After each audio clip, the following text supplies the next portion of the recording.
the ability of human beings and what is capable and what's not capable. 98% of the people saying that they believe there was something beyond the physical. You're proving things that we once thought were impossible are possible. Are guys like me going to change the world with it? If we are all places, all times, then we can actually be that. That's not how an atom looks or works. Here's actually what the government really did. You have to have somebody that knows what they're doing in terms of teaching it, because it has to be done at proper brainwave state. That we are born limitless, but we learn how to become limited. Spirituality and capitalism belong together. Those thoughts, those feelings, that comes from something bigger than I am.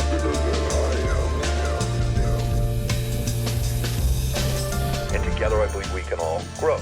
That's how we're going to change the world. That's how we're going to change the planet.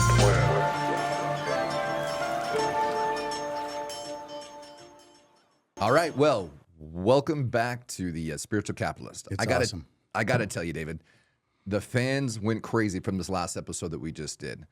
I've had a lot of people reach out to me and ask me all kinds of questions about a lot of what we were talking about when it came to, how are we creating our reality? What is going on here? And after that recording, I had the opportunity to sit down with you and go really far down the rabbit hole. And so if you didn't catch the first episode, I recommend you do that to get caught up to where we are right now.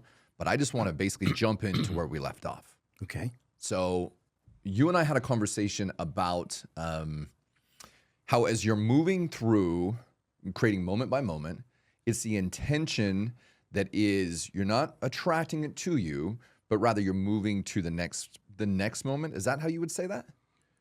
Yes, and the moment itself is in constant motion based on the theoretical models that have been established to define the moment.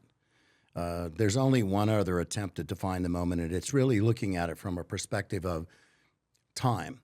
But we're looking at it from a perspective of just the effect of humanity or the individual human and how their life's reality manifests before them. And so, as I said, the way you measure movement is through a change in time. So there has to be a change and time affecting mass, but that's how you measure movement. So for the movement, I sat down with a naval captain in the Norwegian Navy of a nuclear submarine, and he was one of my remote viewing students. So we both were talking physics on a level that we both understood, and we were trying to define how we can apply that again back into quantum mind and the reality that we're trying to understand as remote viewers, and how reality manifests and how potentials in time come into reality for every individual, and a collective moment so that there's a collective reality as well, and how those collective potentials fall into place. So we sat down and we created a model, and there's never been a model that's been put there. And in so describing that, we were taking theoretical quantum physics. Let me just put a pin in that answer for a minute and set the groundwork here. There are two distinct methods in physics. You have both classical physics, classical Newtonian physics, and then you have quantum physics. And when you go to physics, takes physics at university, at least back 50 years ago, you were given classical physics. And you were not permitted to explore or even ask questions outside of the boundaries of classical physics and its definitions, because that was considered to be the law, the rules, you must learn this. And then at some later date in graduate school or post-grad, if you wanted to step into philosophical ideas about physics, then philosophical, that's a PhD, that's post-grad. So you want to do that, fine. But here, shut the fuck up and learn what I'm telling you to learn. That podcast that I did, the Concrete podcast with Danny Jones, I think I was telling you the story that he brought a physicist in. And first of all, the physicist wouldn't come to his studio because that's what Danny does. What the physicist said is, I'm the prophet and you're the scribe. The prophet doesn't come to the scribe comes to the prophet. Oh, and this that's guy very interesting. This guy launched into this negative diatribe directed at Danny where every time Danny would ask a question, the guy would say, what are you asking me a question for? What I'm saying. This is the kind of thing that you went through when you, as a physics professor. What I was saying is, this guy must have been one of my professors at one time, because I can distinctly remember that kind of a tone and an attitude. And he just kept saying to the interviewer, Danny, you're stupid. You're stupid. You don't know what you're talking about. Why would you even ask a question like that? Just shut up and listen to the answer I'm giving. I am the physicist. You don't know anything. So therefore, what you're telling me then is basically that don't question science. Just believe what you're told. It's not a matter of that. Yes, but yes, that's what they're doing. What they're saying is, we're going to teach you Newtonian physics, because Newtonian physics is, the proven, time-tested, absolute of what physics is all about. So the foundation is what you were saying then, right? Well, essentially, yes, but it's an entire attitude that has always met with trouble. If you know the Einstein-Eddington story, Einstein was putting forth his concepts of relativity, which were outside the confines, the structure at the time of Newtonian physics and Newtonian models. There were individuals in physics and science in England that were absolutely opposed to that, because Newton was English. And so what they wanted was for Newton to be right in everything, and every view of the cosmos, every view of the universe, that was truth to us. So when Einstein proposed something different, Eddington, who was a measurer, he is the individual that went down to South America to an island, took a picture that showed that Einstein's theory of relativity, general relativity, was accurate, based on the fact that it caused, in an eclipse, it caused a star to move. And when that star moved, showing it in two different places as opposed to one place, it showed that the Newtonian laws of the universe were now flawed. But individuals walked out of Eddington's briefing, where he showed the proof of that. Some congratulated, but others stepped away. So that camp is still very much there. And in that camp of physics, you can be an experimental physicist, which is a person who takes the theories that come from the theoretical physicists and applies them, and primarily they see their job and responsibility as proving the theorist wrong until they find that they can't, and now they have something new that they can explore as an experimental physicist. In quantum mechanical physics, you have the same two camps. You have experimental physicist and you have theoretical physicist. But quantum mechanics looks at the world from an entirely different place. It looks to a world within a world, and it defies everything, a lot of things, from Newtonian physics. So the camps don't necessarily agree with each other on a lot of different things. So I have always considered myself to be a theoretical, quantum physicist, and where I would look at these things is the great physicists, the Temple Award winners, the greatest physicists, the great minds in our world. They are humble enough to say, and this is really important for your listeners to understand, physics is an interpretation. And the great physicist will say, what we think we know now, it could all be bullshit tomorrow afternoon. Because as new knowledge is gained, and now it changes one of the variables in one of our theories that we are put forward, even though we have the math proof to show that our theory is mathematically provable, it could be all bullshit tomorrow because some new variable is discovered that now changes the math, alters the theory altogether, and we now have to put it in some other place with some other interpretation. So it's interpretations. I love that. You can't accept it as an absolute. I love what you just said, because I know some people at home are thinking, all right, David, you're going pretty heavy here. Like you're talking in a language I've never heard before, right? But what I like about it is where I looked at that for just one moment as you were saying that, is how that also applies in life. When we have something new or a new idea or new concept, once we thought something was real or that we thought was unseen, all of a sudden now we see it. We can't unsee it again. Like it shifts everything. It literally shifts the entire reality, right? So here you are with the, you're in the nuclear sub, correct? Or you're not actually in the nuclear sub. No. We but were you're- in a classroom in Norway Okay. and Oslo.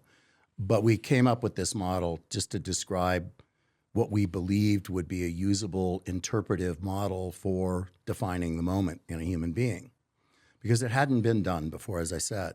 So what we came up with was that the moment is expressed as the sum of a bracket and then two separate equations: change approaching zero plus time approaching zero, and change approaching the infinite plus time approaching the infinite.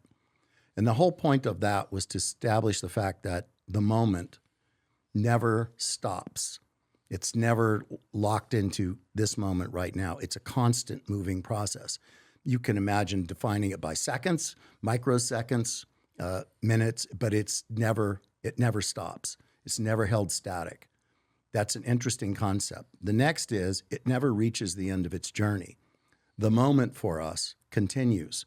It never reaches the infinite. Forever. It never reaches the edge of the universe or anything else. It doesn't. It's constantly moving. Truly no boundary then. None, because it moves through an infinite field of potentials. An infinite field of potentials. Now, as in any model, you establish that model with an edge or a border on it, because otherwise it doesn't fit on the slide, right? Got it, yeah. So you put it there, and then you create these ideas that help people comprehend what we're talking about. If it's an infinite field of potentials, you have to recognize that potentials, in a very lay terms, would be positives or negatives. But we know, I think we discussed this before, there's everything in between. But let's just say positive and negative, and then you can figure out the rest. And the moment moves, and it moves through this infinite field. And as it does that, because of how you are resonating as a human being, your frequency, which is driven by your intention, Bingo. okay? Which is, we'll get to that. But in that intention, moment to moment, second to second, however you want to look at it, starts when you awaken, continues as you sleep, it's reinforced when you awaken, and it is deciding how you are going to be in this life, how you are going to live, what you're going to focus on, whether or not you're going to be the observer or you're going to be the evaluator, right? And we all have occasion to be both, but if we stand only in the evaluator silo in our intention, it's an inauthentic life, as Don Miguel Ruiz said it, right? If we are able to stand more heavily into the observer silo of intention, we live an authentic life, as he also said. Truth is, we have balance. We can strike a balance, so we can be either or, but a lot of us stand in the evaluator role, stand there all the time, and that has big consequences to us. So if we are resonating, and let's just say we're standing hard on the foot of the observer, right, silo, then we're resonating at a frequency that reflects that. And when you are resonating at that frequency, it is called a sympathetic resonance. What begins out in this field of infinite potentials, those potentials all have a frequency as well. Now you have an ability to affect like frequency, and we use the word attract, but it's not accurate, because the potential is resonating and the moment is moving. The moment is what's moving. Always. Okay? It's moving. The potential is present where it is in an infinite field of potentials. But now what starts to happen is the sympathetic resonance, the entrainment of those frequencies, start to bring other potentials, and they line up in what is called a pattern of potentials. And a pattern of potentials can be, this is one outcome, and as you know, this is one outcome. This is a series of things that support that outcome. Here's another, here's another, here's another. And it is not, those patterns of potentials are not straightforward, right? Because it's an infinite field. It's not linear. It's not related to time any other than just saying that time plays a factor in this, because time is part of space and our understanding of it. But it could go this direction, any direction, and it's hard to show that without an embedded diagram to show it. But just watch my hands and listen here. So as it's moving, the closer the moment gets to a particular pattern of potentials, you're increasing the probability that that pattern of potentials are going to manifest as part of your reality, right?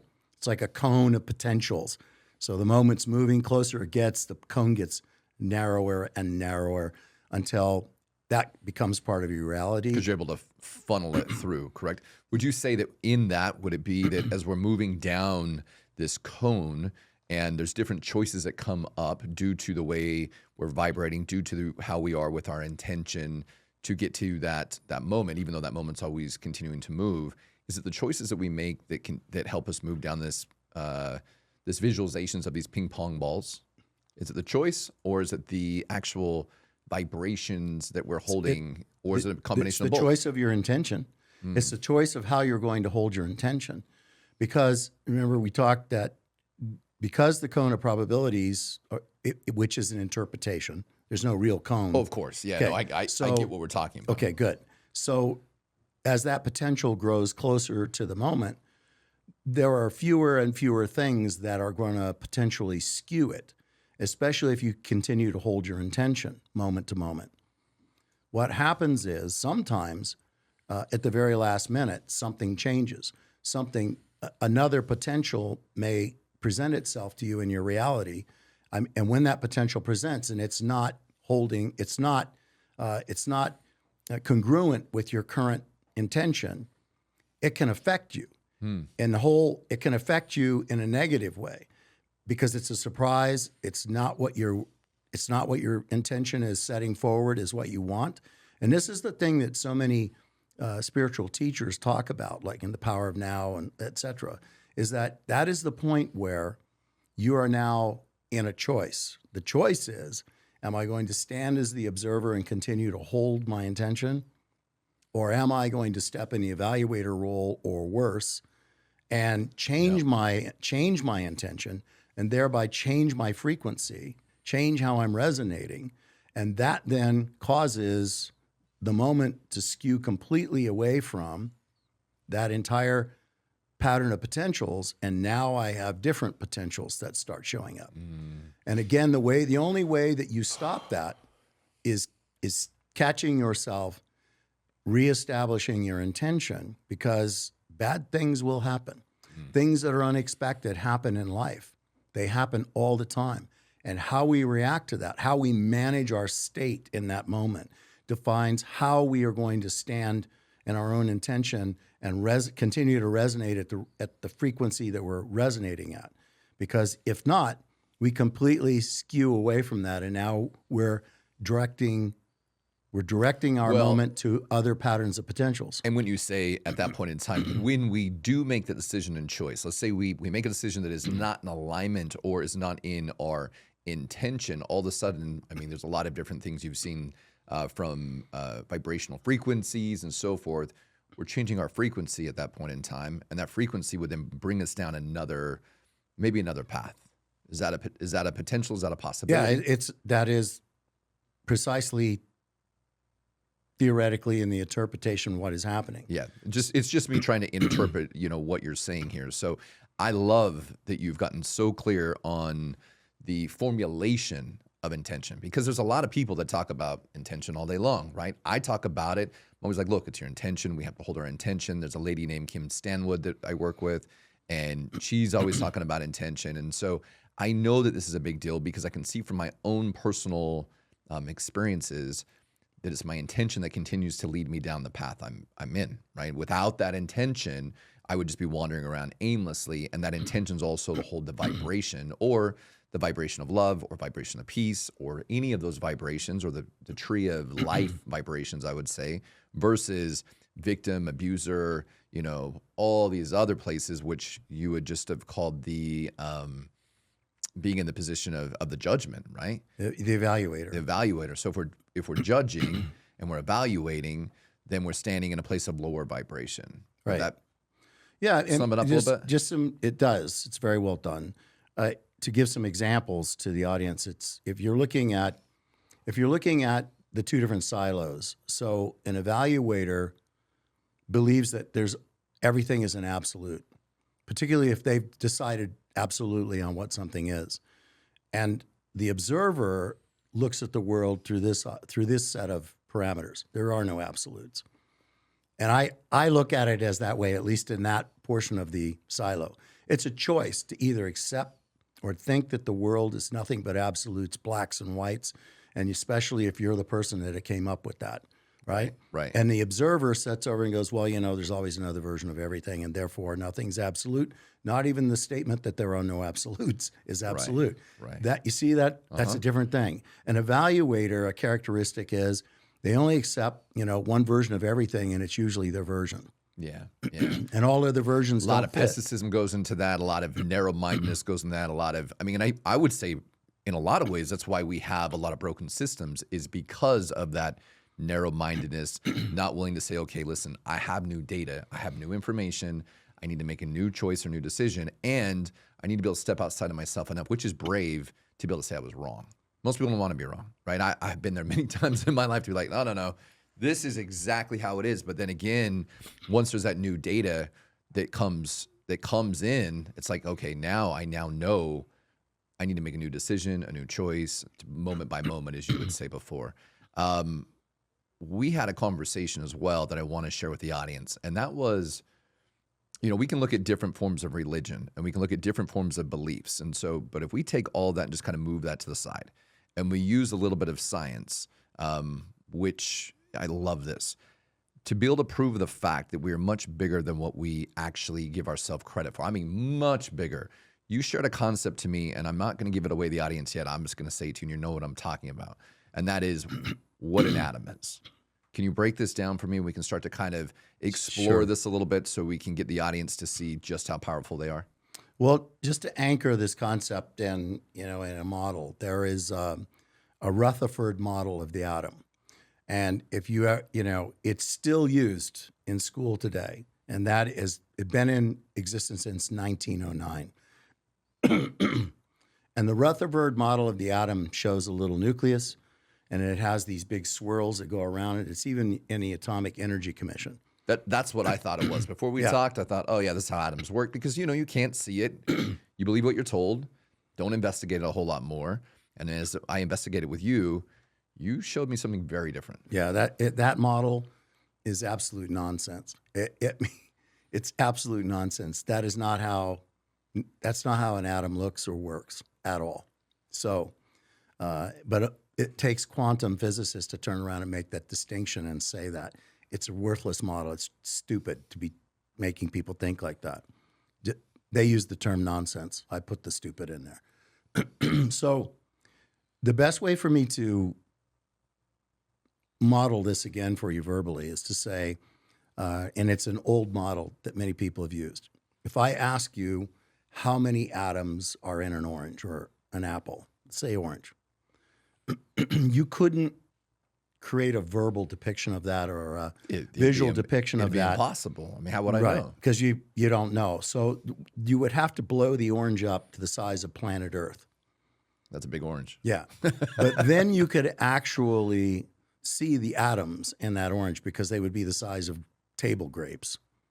It had to be specific. One time I said that, somebody said, like, champagne grapes or big Concord grapes? It's like, seriously? We're talking sizes of fruit now. It's like, we got to be specific here. We're talking science here, We got to know. So table grapes from California. Perfect. All right. So the audience knows what we're talking about here. So their size of grapes. So now you get kind of an idea of how many atoms are in that orange. But if I ask you to show me the nucleus inside that atom, which depicted as a grape, you'd have to take that grape and blow it up to the size of where they're holding the Super Bowl. It would have to be the size of the football stadium in Las Vegas. That's a big grape. So now for you to try to tell me where and in what scale the nucleus itself might be in there, the nucleus would be the scale of a small dried pea, cast somewhere, anywhere in that giant statum. And the electrons would be the size of grains of sand in that cast out there somewhere. I mean, the visualization of that when you told me that the first time and hearing it again baffles my mind. But Like I had no idea the scale because of what I had seen, as a kid. And notice I didn't say that the electrons were spinning around or didn't, anything. no. Okay, so what I want to drive home the point is between the pea and the sand and the outer concept of the atom, what is there a lot of? Space. Space, yeah. Space. What's the space filled with? Well, since we already agree that the Rutherford model of the atom, that it does not exist in these seeable, trackable things like that, it is filled with the waveform expression of those things. So waveform of expression, diving a little bit deeper. To me, when the moment you said that to me, I thought, oh, it's filled with energy, right? We're all made of energy. I've heard that a million times. And this is the way I perceive the world, right? This is my vernacular of it. But what you're saying is this energy that we're talking about from a scientific side of things with physics or quantum physics it's a wave, right? And that wave is what we would call energy? Yeah, of course. One of the old adages is everything is energy and an energy is everything, and therefore everything can be expressed as waveform on some level. Okay. The explanation goes into particle physics, and it goes into particle wave theory. Particle wave theory, again, it's an interpretation, but the interpretation is widely accepted. If you have a waveform, you would take it on an oscilloscope. So let's say a group of physicists are looking to observe a particular particle. You have to understand what they're talking about is measuring it. So measuring it is the same thing. It's synonymous with observing it. So they turn it on, and what happens is the oscilloscope looks for that particle to measure, and you will see on the oscilloscope, you will see a peak because it coalesces, the waveform coalesces into a position. So you can call that position 1. And then when you stop measuring, the wave decoheres back into a waveform state. Now, if 5 minutes later they turn back on and measure it again, you will see it coalesce back up into a peak on the oscilloscope because it's observed now, and you now have position 2 of the particle. It's amazing because now we can actually see when we're observing this wave. And when we observe the wave, it changes. I think that to me is incredible. Like, that's so incredible. Like, I don't know if people understand the power of that. It's our observation that's shifting it. It's not shifting because of anything else but our observation. Without us observing it, it just stays the same. It applies to a lot of things, like why this table we're sitting at appears solid to us. It's an agreement. Okay, there's nothing solid about the table at the quantum level. So yeah, I love that. That starts to shift the mind in a whole other way. It's like, okay, we know we've made an agreement this is solid, or at least it feels solid, or at least in my experience is solid. Sure. But it may not actually be solid. Right. Oh, So it isn't solid from a quantum perspective. So if you go into this notion that you now have 2 positions, and it could go to 3 or 4 positions. If you were to ask, how does the particle get from position 1 to 2 to 3 to 4? And Newtonian explanations typically follow by the most direct path to get along that. Quantum interpretations of that doesn't do that at all. That the waveform travels not by the most proximal path, it travels by every possible path. Now, when you try to wrap your head around that, it travels by every possible path. When it's observed, it changes its state, but it travels by every possible path. That means it is omnidirectional and therefore omnipresent.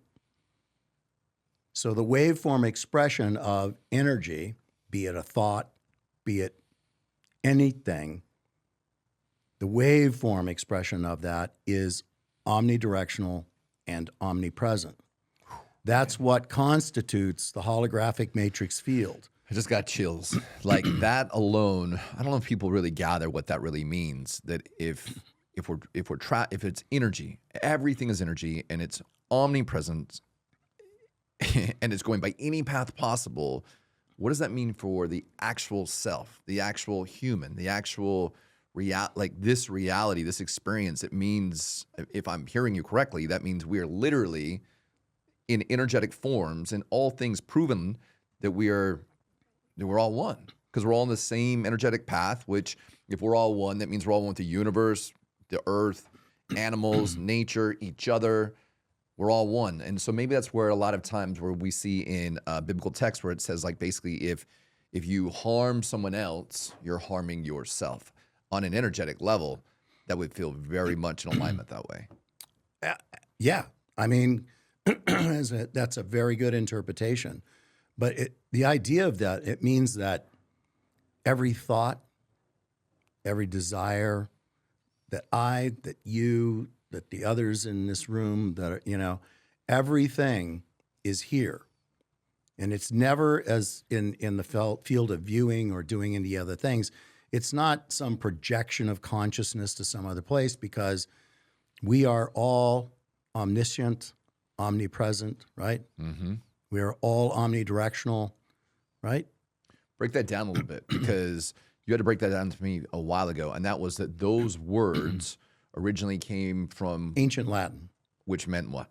Well, they came from ancient Latin, and they were words that were developed long before the King James Version of the Bible ever came into being. So they were really words that were not necessarily intended for the attachment to deities. They were words that were intended for the description of man's capabilities. Yeah, that right there. So man capabilities, right? Men's capabilities. Here comes the King James Version. All of a sudden they take these words and they turn it into something that means a deity, God, and so forth. Something that you have to accept on a basis of faith, something is sight unseen. Going back to our first episode together, we talked about the poll that I referenced where, you had these 98% of the people saying that they believe there was something beyond the physical. But when you ask those 98%, how many of you believe you'll ever understand it or be connected to it, right? Contribute to it, learn from it, realize it, those kinds of things, that 76% of them said, not me.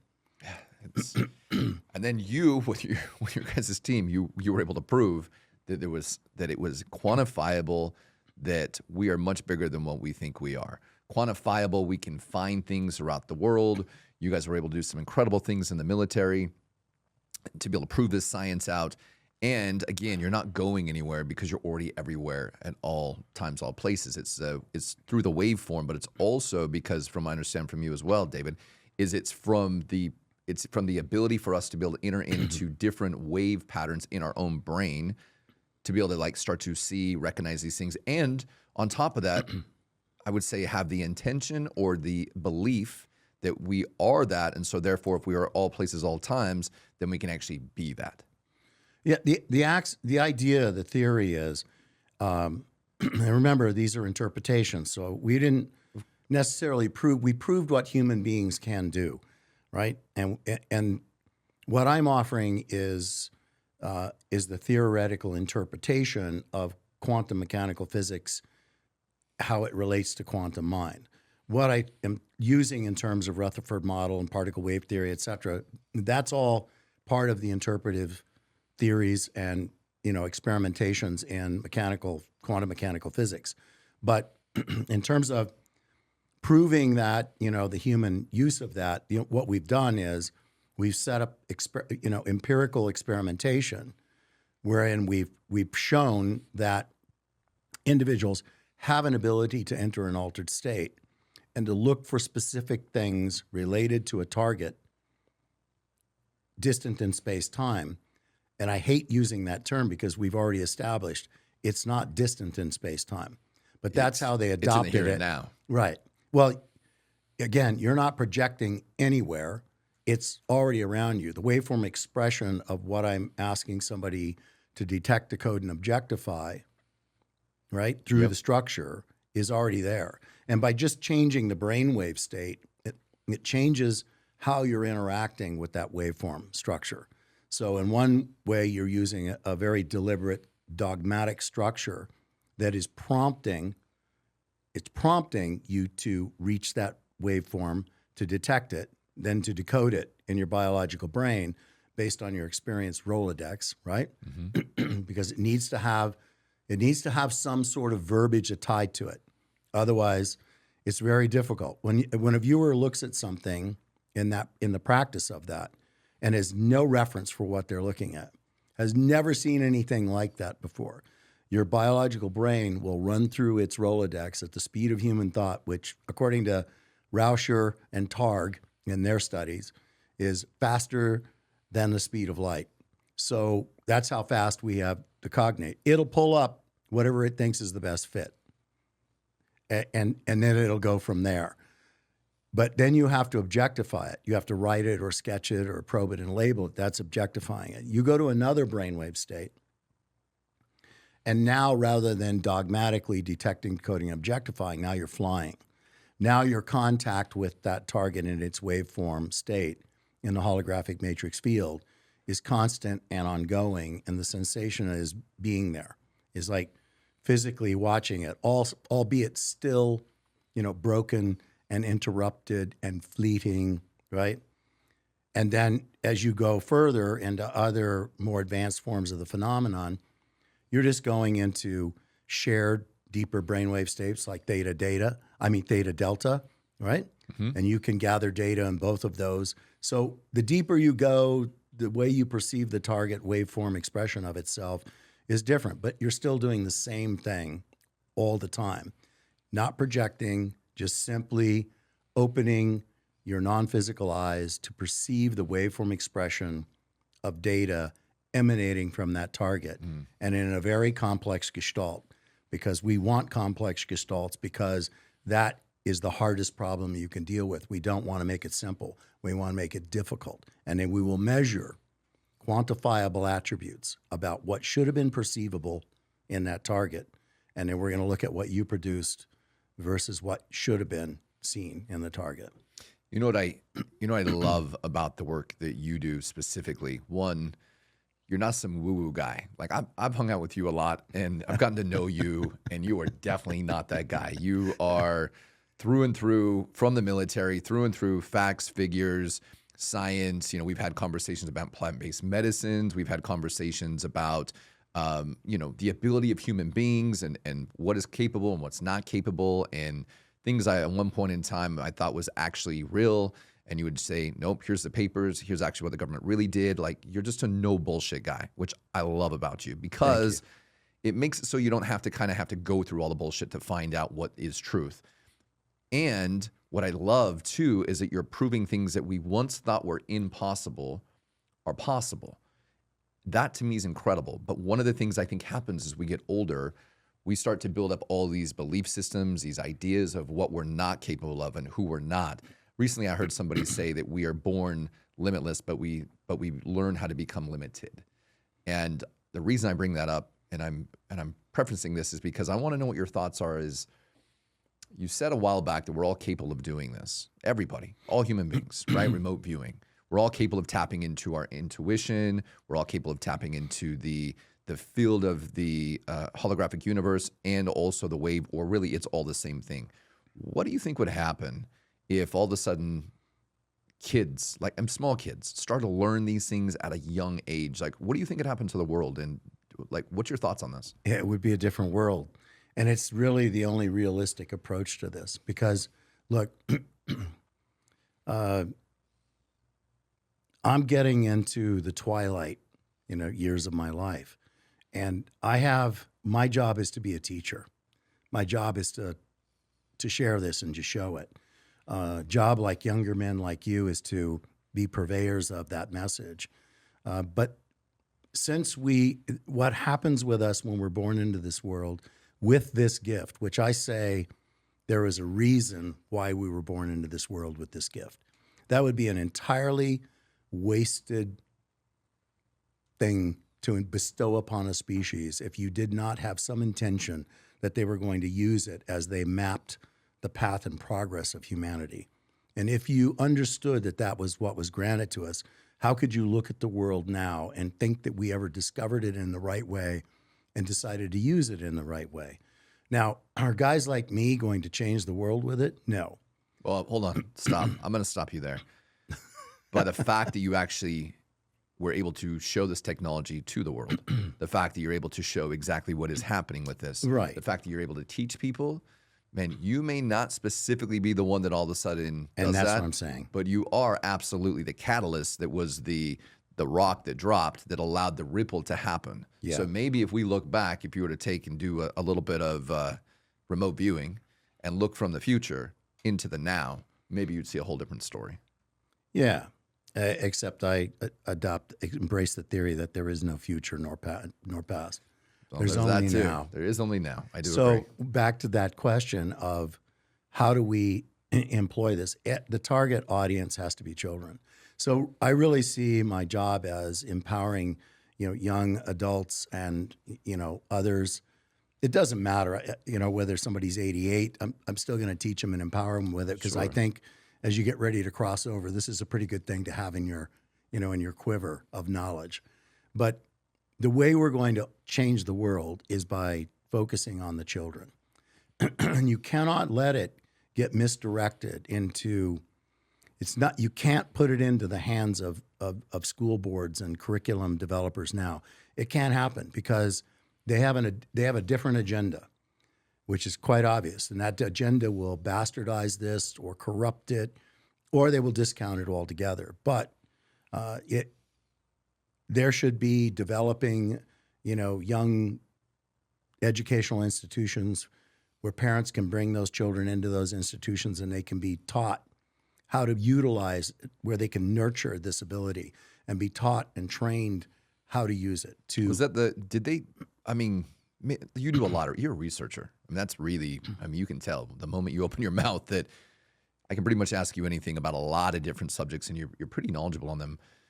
The School of the Mystics or the Spirit Schools, they've been called over the years, that have been hidden in lots of different places throughout the world. Those places, do you think these are the things they were teaching? No. They're teaching their brand, their interpretation of this, that they're accepting as the absolute way to do it. It has to be taught from a perspective of science. You have to understand the limitations of it and, human interpretation and what value that plays in it. It has to be very realistic. It cannot be a particular practice of spirituality because we want this kind of mind expansion and understanding and the confidence that comes with that and the discernment that comes with that. We want that to have the freedom to permeate into any and all walks of life because that's the only way that an ideology, based on what those people know, is something that's going to reach a critical mass, within the global population to bring about change. Because you're saying because we're not tying it to a dogma, we're just tying it to like riding your bike. Like I don't think about a dogma when I ride my bike. I'm not part of a group of people. We don't believe a certain thing. We literally, you ride a bike. Right. So you're saying the same thing is true here is we look at this as a subject, an idea, or not an idea, but we look at this as a subject and a skill set that we can learn. And from that learnings, now we can choose what we want to do with that. But we've got to be very careful not to tie it onto a dogma, not to tie it into a theology. Because that's what they'll make it. Yeah, right. It'll become a religion. Right. And it will be bastardized and turned into the business of that. And it will lose, once again, we'll have lost the plot and why we were given these. Right. We were given this simply to raise children up past the point where they don't have to deal with peer criticisms or even parental criticisms as they start to recognize this ability. Kids recognize it altogether. There are at this juncture thousands of peer-reviewed studies that have been published by adolescent and child psychologists and psychiatrists who have done clinical studies on children's awareness at the point of from birth until they are able to articulate that all the way up. And they start at the youngest of ages, as soon as they're able to express it, that they know where they came from and they know why they are here. And and they know that they have a mission and they know that they have unique abilities, but you put them into the system, and the system will systematically institutionalize them into discounting that. It's okay that you join a religion, but it is not okay if you start to think of yourself as a being that has an ability, that you are omnipotent, omniscient, omnipresent, eternal. That's wrong. You can't think like that. That's saved for something else out there that you can't see, that's in this book or in that book or in that book or in that dogma or that religion. You know what I loved? I remember the first time we met, we had dinner, and while we were eating, you were sitting there and I think you were drinking vodka, and I said, David, I mean, don't you think that's going to ruin your intuition? Don't you think that's going to keep you not as connected to source? Don't you think? And you were like, you looked at me like I was fucking crazy. You were like, what are you talking about? Because in my mind, I'm like, if we clean out our ears, if we clean out our eyes, if we clean out like our systems, if we do those things to, put ourselves in presence of things to dull out the noise and the judgments of the world and self and so on, we can enter into a higher state of awareness or being. But you just kind of looked at me like I had been, like drinking something else. You're like, wait a minute, what are you talking about? And I thought that was fascinating. You know what I mean? Like you hadn't reached into that dogma. And I would say you'd have been a hell of a cult leader because of the technology that you had. You had a lot of power in your hands, and you didn't do that. Like you're the guy that's actually walking his talk. Like you didn't go get a harem of women. You didn't start some place somewhere, make people start to pay you a percentage of their wealth. Like you didn't do any of those things. You simply said, this is your birthright. Why? Like, why did you decide like this is your birthright and I'm not going to try to make this into some big thing. I'm simply going to show you the science behind this so you can see who you are. Oh, because I'm not a pathological narcissist. I mean, I know some people might think that I am, but they think I'm the same not. of me too. Don't worry about it. I mean, we all have degrees of narcissism. Sure, of course. But I'm very uncomfortable with being singled out as something special in this life because I don't consider myself to be. And maybe how I am like that is because of my father, and he was that way because of his father. And so I'm very uncomfortable with those things. And I don't ever want to be thought of like that. I just am a guy. I'm a regular guy. I happen to be very blessed in the things that I saw and experienced in my life. I happen to be very blessed to have, spent 3 years in this unit, learned this, and then been able to bring it out. And I'm blessed with my mind, and I'm blessed with my ability to articulate certain things and to write about them. And I'm so grateful for that. But if I had done anything contrary to that, I would have been sickened of myself because I would have violated what I know my purpose to be, and I would have violated what I know my calling to be in this world. I love it. And I could never live with myself with that. Whew. Man, that is something beautiful to know. Like, not to say, but to know. It's that internal thing. You're like, I am not willing to break this for anybody. Don't care who you are. Don't care what you're going to tell me. And I have seen that in your career. I saw that in the government. I saw that when you left the military and, when you decided to bring this information to the world, like you just are like, listen, this is my path. This is what I'm going to do. This is what I believe. This is how I'm guided. And to me, you have a beautiful life, man. One of the things I'd like to talk about too is with the listeners here. And that is, you were telling me a while ago how easy, maybe easy is a good word for it, or a little bit of work, what it takes to be able to enter into the subconscious level, why we dream. You talked to me about some of the people you had worked with that were inventors, well-known inventors that have come up with some incredible things. And people say, oh, you must have been doing it this way. But really what they were doing is they were working through the subconscious in a way that is extremely productive. And yet at the same time, really doesn't take a whole lot of work. You can just literally lay there. You know what I mean? Can we get into that a little bit? Yeah. Somebody once upon a time back in the 90s had this idea that they were going to have me teach a quantum viewing class in New York City, in Manhattan, and they were going to pull in a bunch of heavyweights, and they were going to record this thing. In fact, they did. I don't ever know what happened to it because I kind of I lost track of the project when I started teaching in Europe. But in there was Reeves Callaway of Callaway Corvettes. And if you don't know what that is, you go buy a $150,000 Corvette, you give him another $200,000 and he'll turn it into a Callaway Corvette. He designs race cars and races in Europe. I'm assuming he still does that. And also you had Emily Squires, who was one of the directors of Sesame Street. You had her husband, Lynn Belzer, and others that were there. So it was a pretty eclectic group, and then there's me. I'm barely out of the Army a few months, and here I am going to teach this class. And I had actually never taught the class before. I just only told people what it was. So pulled it out of my rear end and, then did it. And Reeves Callaway says, hey, I'm going to be in San Diego next week, which is where I lived at the time. He goes, why don't we get together? There's a Callaway Corvette show there, and we'll do that. So we did that. I hung out with him there, which was kind of fun. And then, we went to other places. That was fun. And, like to lunch with Dan Daly, the golfer, had some issues. But it was interesting to meet these people. And he said, look, my dad read your book, Psychic Warrior. I want you to meet my dad, Ely Callaway. So basically, I showed up over at Callaway Golf, went in, met Ely. It was what a trip. I think he was at that time on his 8th wife. And it was like, I just don't believe that people are meant to stay together, longer than a certain period of time, which, okay, there's a philosophy for you. But he was a good guy. But what we talked about was, I was like, I know you don't want me to break out the books and start going, okay, stage 1, right? Right. He didn't want that.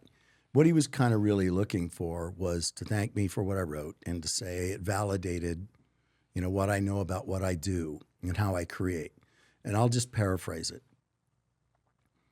People think that I created, the Big Bertha driver by standing as an engineer, on the drafting table and drafting it up and then making it. He goes, it's nothing like that for me. He goes, I saw it in a dream, in a vision, right? And when I saw it in the dream and a vision, I captured it as best I could. And I didn't know what it was made out of, so I had to explore that, like touching it and probing it, or going back into the dream state again with that intention the next night, and then coming back and going, it's probably made out of this or made out of that. And he said, once I was done with this vision, that's when I sat down with the engineering team and we made it manifest. We created it. Then we tested it. We refined it. We tested it some more, refined it until we created something that we could market that the world today still buys. The entire set of those, I guess you call them woods, and as well as all of the golf clubs in their entire array.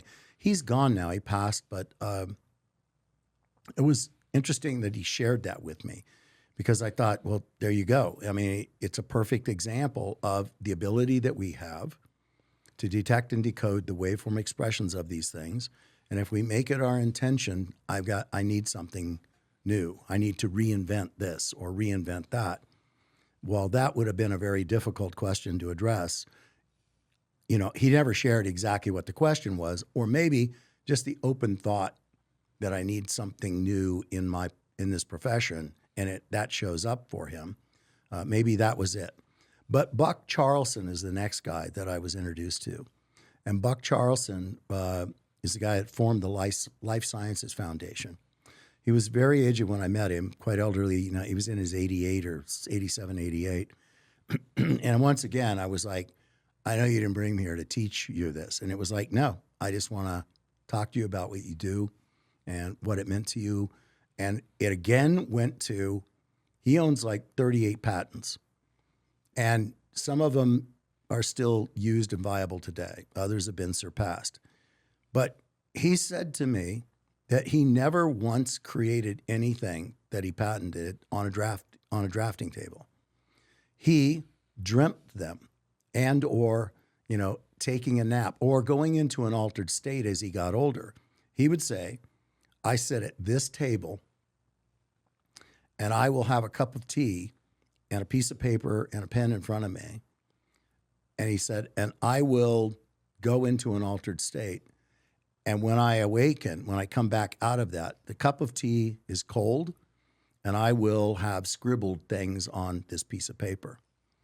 And what he scribbles on that piece of paper, he refines and refines. And then, the engineering department picks that up and creates it. But everything he did came from a vision, came from a dream state.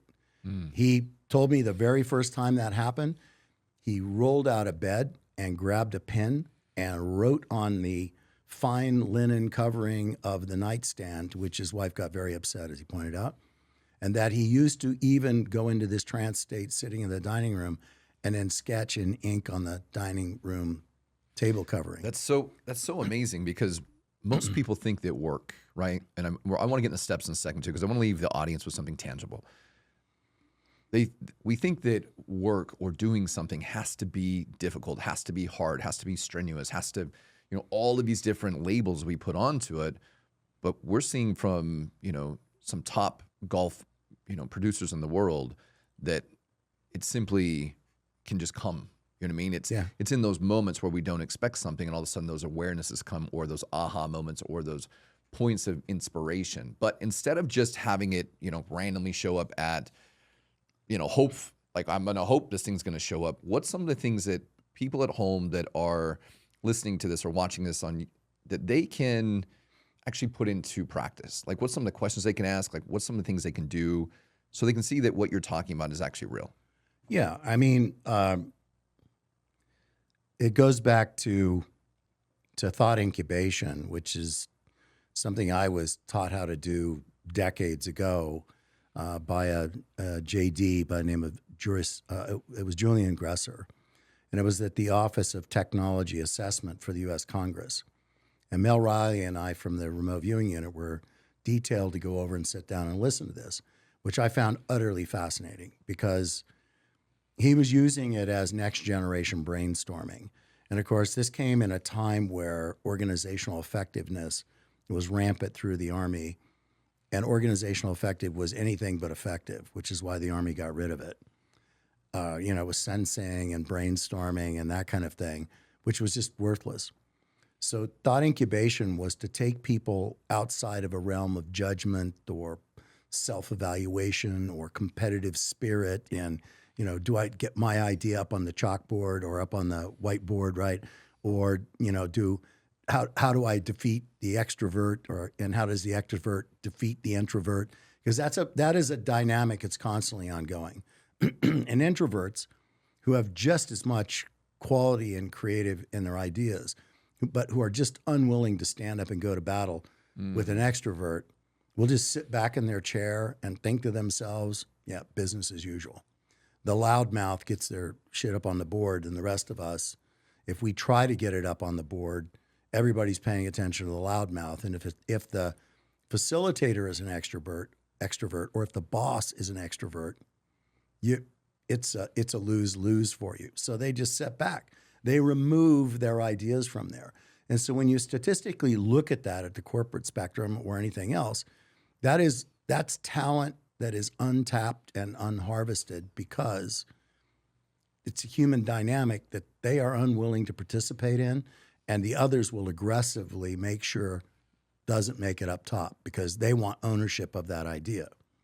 So Gresser was trying to propose this as something that could be used in the government, which I was like, it's a great idea, buddy, but I don't see how that's ever going to work, particularly in the political scene in Congress, because it's all about narcissism, and egos and everything else. And I don't know how you're going to build a team to work with that. But he did it. I was part of it. I learned it, and I was so grateful for it. And then in coming back, I really wanted us to employ it in the unit. I could think of all kinds of ways to employ this. But again, it was like, it's something new. We don't understand that. Not sure. Don't have brainwave trainers, et cetera.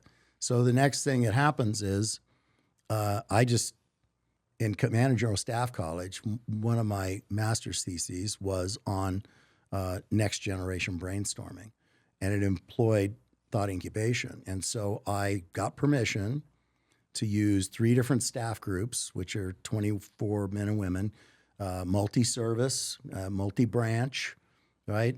And foreign service. You had everything from combat service support to combat arms in them.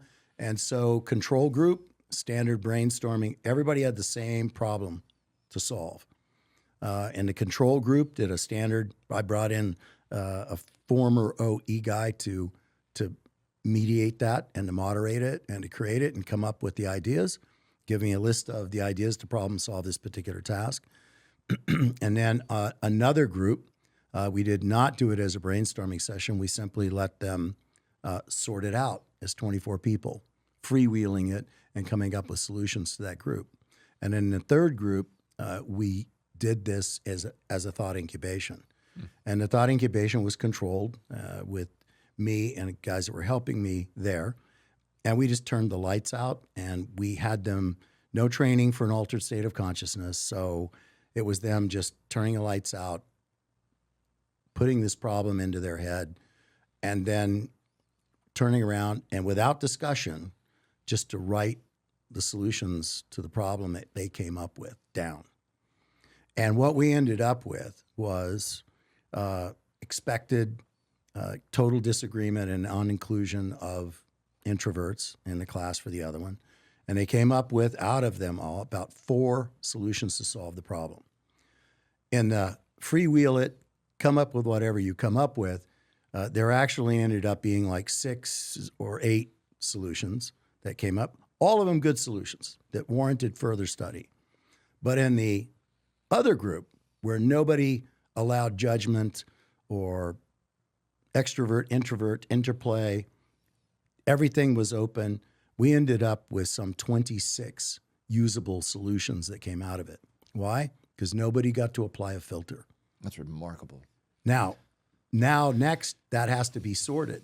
And it would be continued in that process of how to sort that.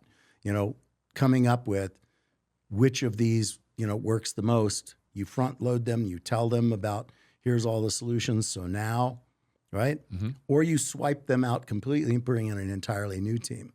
And you can look at each one of those problems. But eventually you're going to get down to the absolute gold to problem solve.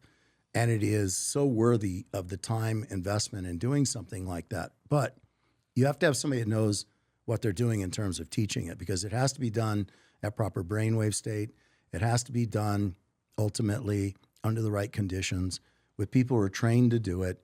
It can't be just, go home and sleep and think about it. It has to be targeted. Can we tie in a little bit of that, though? I know from what we talked about and what we were sharing, that you were telling me that you can go home, lay down, and tell your subconscious mind that we're going to solve a problem or something going on. Because I remember you telling me that you don't waste your night.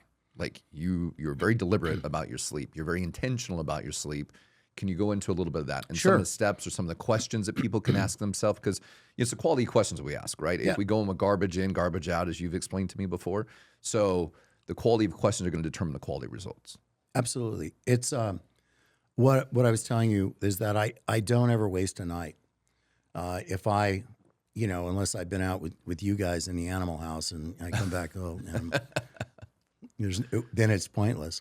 But if I am just, by myself or just going to sleep, I will always go to sleep with a purpose and an intention.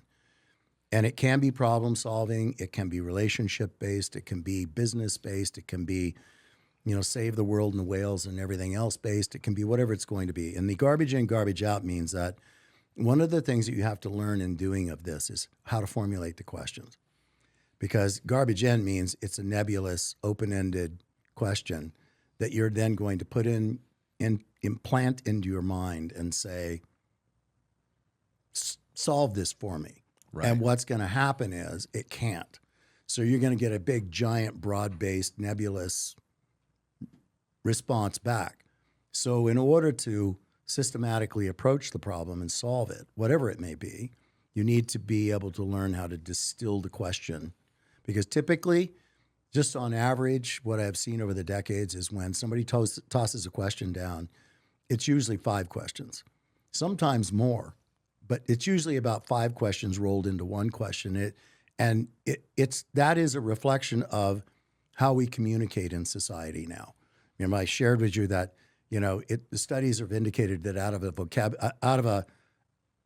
of a language that's over 500,000 words, 500,000 words, and more, that we typically, as human beings, communicate with less than 135 different words per day. Less than 135 different words. Most people think that that's bullshit. No, that's it. Studies indicate that. Okay, don't Google it. Go look for peer-reviewed research on that. Okay, because that is, when it's different words. So when you start stacking the words that you use repeatedly, you're thinking that's thickening up the number of words that you're using. But we're looking for the number of different words, less than 135. What's really frightening is you take couples now, because you start to think about how much they abbreviate conversation. It's less than 85 words, 85 different words a day, and husband and wife or just couples communications back and forth. Because some people have actually said, when I brought forward that lecture, they go, well, of course, because we just kind of intuit each other's thoughts. All right, I'll give you that, but bullshit. I'll give you that you're doing that, but bullshit. If you can't communicate those things, then something is wrong. And it's a matter because I went to a Valentine's dinner with a girl I'm dating a little bit ago, and when we went in there, the waitress came over and said, she goes, I want you to look around because you two are laughing and talking and communicating and carrying on. You haven't stopped doing that since the instant you walked in here. You barely even stopped to read the menus and place the order. It was still like a dual, tandem effort to place the order, because that's just how we are, how we communicate. But she goes, look around. And we're looking around like, at what? She goes, look at every other couple here, Valentine's dinner. What are they both doing? They're on opposite sides of the table, screwing around with their phones, answering texts or emails. Yeah, they're not in the moment. They're not in the moment. They're not together. And so when you say less than 85 words, it is an accurate assessment. Makes complete sense. So going with those words, right? Asking the right questions, going back into a dream state, just kind of like to move it back into that area. What are questions that people can ask to boil them down? One of the things you told me is you said, why don't we have the subconscious mind explore a theory, a thought, an idea, and give it the ability for it to explore something like you would, maybe like as a child, just allowing that space to happen in the subconscious mind. Well, it's 2 pieces. One is understanding and being taught how to formulate the question. But the intention, you don't want the intention to be an order, a directive to your unconscious mind. You want the intention to be an ask. I'd like to explore. I would like to explore this problem and see if I can come up with solutions. If you say, I want to explore this problem and I want solutions to this problem, it somehow short circuits the wiring in us, okay? Because it's not how we're intended to work in the problem solving of the world. So we're asking as a friend or maybe as a child, like kindness and the really intention of the observer, right? Observing, yeah. Okay. So you structure the question, and as you're preparing to sleep, the way in which I formulate it is, I would like to explore, the options relative to this question tonight. And I ask that I am able to remember all that I perceive, and that if I awaken, that I will objectify what my perceptions were. And if not until in the morning, then when I awaken in the morning, I'll objectify. I'll be able to download my perceptions.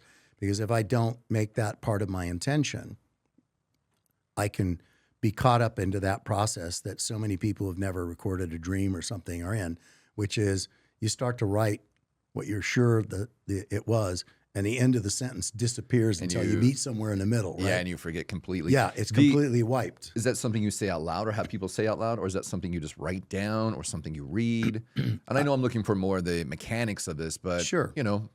It can be either or. It depends on, if you're in bed with someone and you don't want to, implant what you're working on that night to what they're doing. Really valid. Then it becomes, it's a private thing to look at that. Right. And to think about that. And then both of you are sleeping and both of you are working on your own things. But look, you're going to go through the entire spectrum of brainwave states. Why would you waste that night? You're going to go through all the brainwave states right into delta and even ultra deep. You're going to go down there and you're going to porpoise back up and you're going to go back down. You're going to get up to go pee. You may be able to download. So keep paper and pen so you don't write on the nightstand cover. Keep paper and pen and a small light there so you don't flick on the room lights and wake up your partner or something else. Plus it'll wake your ass throw up. you out of throw you out as just well. Because your intention is, thank you. I've downloaded this. Thank you.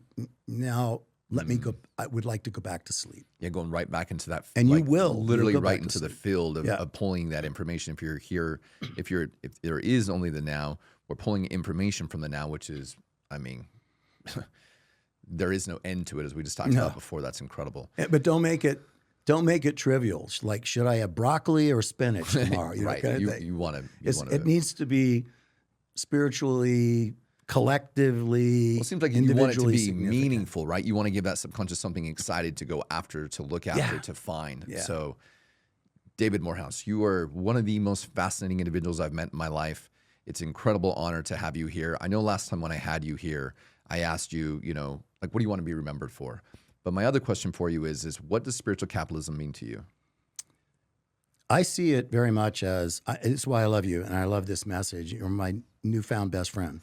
For sure. The whole thing is that I know that those two words put together would probably piss some people off. It does. I'm inspired by it because there's so much of the opposite there in the world surrounding us, that the idea that you can pursue the same goals from a spiritual perspective, a perspective of goodness, of empowering humanity, of changing the dynamic inside your own corporation, that you can be motivated by not only your skill set, but motivated by spirit and motivated by the reality of the gifts you have been given that we've talked about here. And your tie into the holographic matrix field and all that means, that all of that is out there to be gathered, collected, to be brought back to improve humanity and enrich your life as well as the life of countless other. Man, that's a mic drop. David, I appreciate you, man. I really appreciate you coming back on. I have a feeling we're going to be doing this again in the future. Thank you. You bet, And brother. man, I'm just very appreciative. Thank you so much. Same to you.